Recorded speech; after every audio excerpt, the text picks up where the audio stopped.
What's going on, guys? Welcome back to the channel. Now today we have an unboxing and first impression of this boot right here, the Puma Ultra 5 MG. Now this is the MG Soleplate, not the FG, and I got these from Unisport just because they don't have them available here in the US. Like Puma doesn't have their AG or their MG Soleplates, which kind of sucks just because I feel like in the US there's a lot of AG pitches and they don't have them available here. And this is the box that it comes in. I did already unbox these if you guys saw my TikTok. I did unboxings already, so if you guys want to go and check it out, go follow me on TikTok. Alright, so here's the tag: Ultra 5 Ultimate Volume Up MG in the size 9US, which is my size. And it's this like pretty cool colorway. I actually like this a lot, and it also comes with this, which I will talk about later in the video, but it's actually pretty cool. Hopefully it focuses. Yep. Alright, so here we have the boot, and I actually really like this colorway. There's a sticker here. Alright, so this will wear off over time, but obviously it won't affect performance. But yeah, this colorway is actually pretty nice. I like the white, the pink, and blue, and the little bit of orange that they have. Really nice colorway in my opinion. Let me know what you guys think of this colorway down below in the comments. Puma Ultra 5 Ultimate is a boot that I've been wanting to try. I just took a really long time like getting them just because I did not want to get the FG version. Like the FG, in my opinion, is too aggressive for AG pitches, and it has 3 studs here in the back, which kind of feels unstable in an AG pitch. And so I just couldn't really get them just because I knew I wasn't going to feel comfortable playing them in an AG pitch just because they're not made for AG. So I knew they had an AG sole plate as well as an MG sole plate, and they only have them in Europe. So I ordered these from Unisport, and I actually got them on sale for a pretty good price. So it's a good thing that I waited. So I got these pretty at a good discount price. And so this is the MG variation, and you guys can see it does have a lot of studs underneath the foot, and I'll talk more about the sole plate later on in the video. Now I did do a review of the Puma Ultra 5 Carbon, and now that boot basically has the same upper but just like a full carbon fiber sole plate, which I think is awesome. It's not really for me, and honestly just used it for that play test just because, like I said, the sole plate and the stud pattern is just too aggressive. Like the studs are way too long for an AG pitch, and I don't have an FG pitch near me. So that's the only time I really wore them, and I even told you guys do not wear them on AG. I was only wearing them for the playtest video, but I have not worn them since. But the upper really did impress me, and so I just wanted to try the Ultra again. Alright, so we'll start off with the upper, and the upper is a textile based material, and right out of the box, this one actually feels a little bit more structured compared to the carbon like model. I don't know, it just feels not as soft. I feel like the carbon model just had a little bit more like pliability to it, and I'm just guessing they're just new, so it will take some breaking time. But like right out of the box, they are not plasticky, just a little bit more structured, if that makes any sense. They're not as soft. Here I do have the carbon version, and you guys can see they are slightly softer, more pliable, which is really nice. And I feel like it was like this straight out of the box, if I remember correctly. I did wear them once, so I'm guessing they did get softer, but like you guys can see like the difference. This one is a lot softer and pliable. This one just has a little bit more like structure to it, and that could be because of it does have this reinforcement here on the lip, just for like obviously like the AG pitches. So that could be the reason why there's a little bit more structure, but the carbon model does feel ever so slightly more soft. The upper itself is also extremely thin. There's no padding to it whatsoever. So that's really nice. You're going to get a nice barefoot touch on the ball. And the feel is really nice. And the upper itself does have some grip material. And it's actually pretty sticky. Like on the Ultra Carbon, it did surprise me because I actually did trip over the ball a couple times. And it does really, you do really notice it. And I'm expecting it to be the same on this model as well. Like you could really feel it in the hand. It almost feels as grippy as the GX2. Even when I was dribbling, like I said, I did feel like it was pretty sticky. The only thing here is you guys can see this like design, like over here and over here. There's actually like, you don't feel the grip on top of this or under this. Like this kind of takes away the grip, and from here as well. So I guess you won't really feel it as much on the inside of your foot and like this small area. But everywhere else where it is white, you do feel like the grip, like it is really grippy to the hand.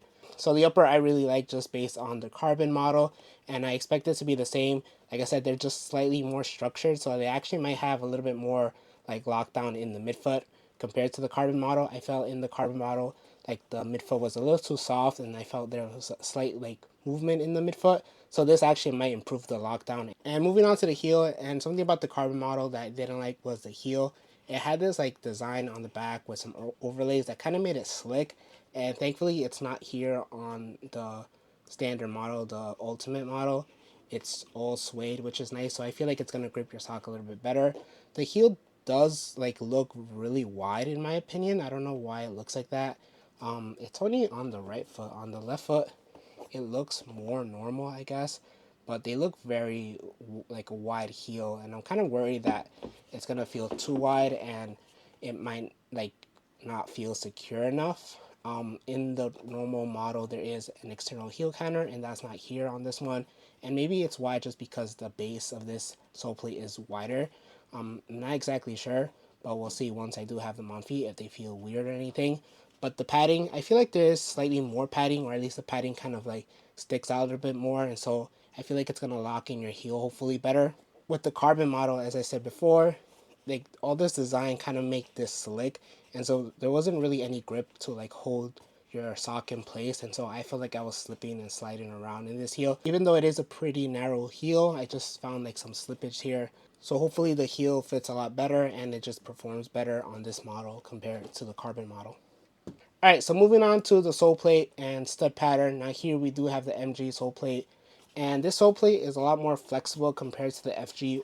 I did feel the FG in person. I have seen it in store, and I have felt it.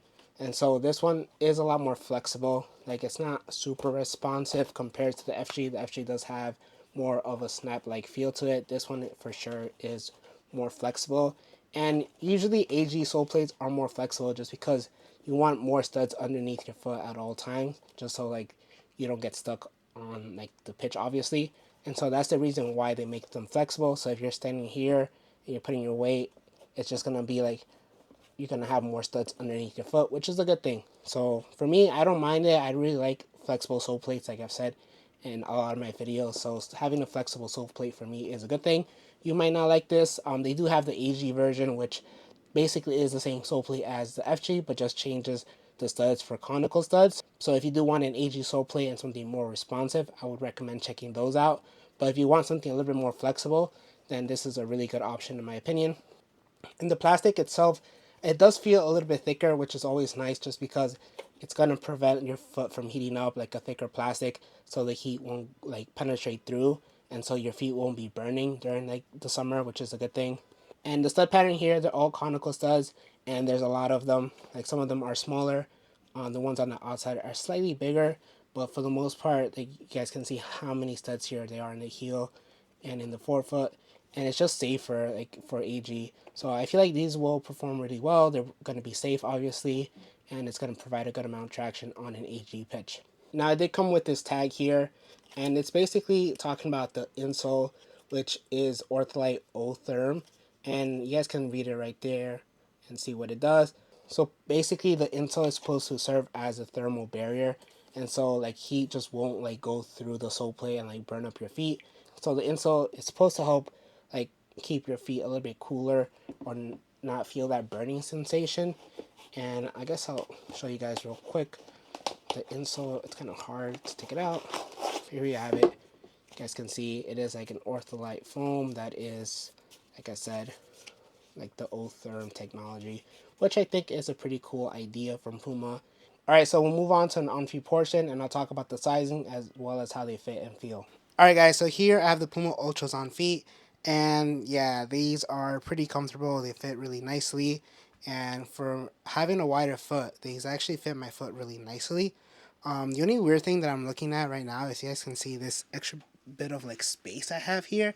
It's so weird because I don't have it here on my left foot, just on my right. So that's kind of annoying when I'm looking down. I'm not exactly sure why. It's weird because my left foot is slightly wider than my right foot, and this is my left foot right here, and so I kind of confused why there's this extra space right there. But obviously that won't really affect performance. It's just the way it looks. And yeah, just not in love with the way that looks. But other than that, like these fit really well and they fit really nicely. And so in terms of the shape, they're not overly narrow. I feel like they have a decent amount of width. And just because, like I said, this stretches really nicely, like you are able to get a comfortable fit in these. Like for me, like these aren't really squeezing my foot whatsoever, just hugging it really like closely. And like I have no extra room on the inside, which is nice. And they just feel really, I don't know, they just feel really nice. Like they're not like squeezing my foot whatsoever. And so in terms of the toe box, I actually really like it because it's not a narrow toe box. There is a decent amount of like space in there, and so my toes don't feel like they're being squeezed whatsoever. They feel nice and free still. And in terms of sizing, as you can see here, I went for my true to size, and they fit right. So I would recommend going true to size. Like I don't really have maybe just a little bit of space, but honestly don't mind that. I prefer a little bit of wiggle space for my toes. But yeah, true to size is the right option, which is nice because in the carbon model I did go true to size and I had a little bit of space there. I could have gone half size down, but then the midfoot would have been too narrow, so I had to go true to size. But here, true to size fits perfectly, no real extra space. So if you're going with the MG model, like I think going true to size is right. FG, I'm actually not sure if you're still supposed to go half size down in the like standard ultimate model. I know in the carbon you're supposed to go half size down, but I'm not sure about the FG like ultimate model. The heel actually feels pretty nice. Like I don't really feel any real movement when going up and down. Even when I was just standing in place in the carbon model, I did feel like slight movement when I was moving my heel up and down. And these actually feel pretty nice. You guys can see like here the lace holes are a little bit like to the side more, and so when you pull your laces tight, it just does a really nice job of just like pulling the upper and just hugging your foot as close as you want it to be. And so I really like that about this like these lace holes. Super excited to get them on the field and try them out. And I'll just leave you guys with my final thoughts. All right, guys. So overall, the Puma Ultra 5 Ultimate MG is a pretty decent boot, like just first impressions wise. Like I said, I have tried the carbon model and I really enjoyed the upper there. And the only issue was the sole plate, just because the FG like stud pattern is just super aggressive, so I cannot use that on AG. So I'm really glad that I got this sole plate instead, the MG, which will be safer on AG. And I'll let you guys know, obviously, in the playtest how they perform. But like I said, I just really like this upper. I feel like it will get softer, and the amount of grip that it has is kind of crazy, which I feel like is something that Puma doesn't really like promote or really talk about, how grippy like their upper is. If you guys have any questions about this boot, just leave them in the comments down below and I'll do my best to answer them. If you guys did enjoy this video, make sure to leave a like and make sure to subscribe and hit the bell notification so you're notified for the playtest of this boot. Thank you guys for watching, and I'll catch you guys in the next one.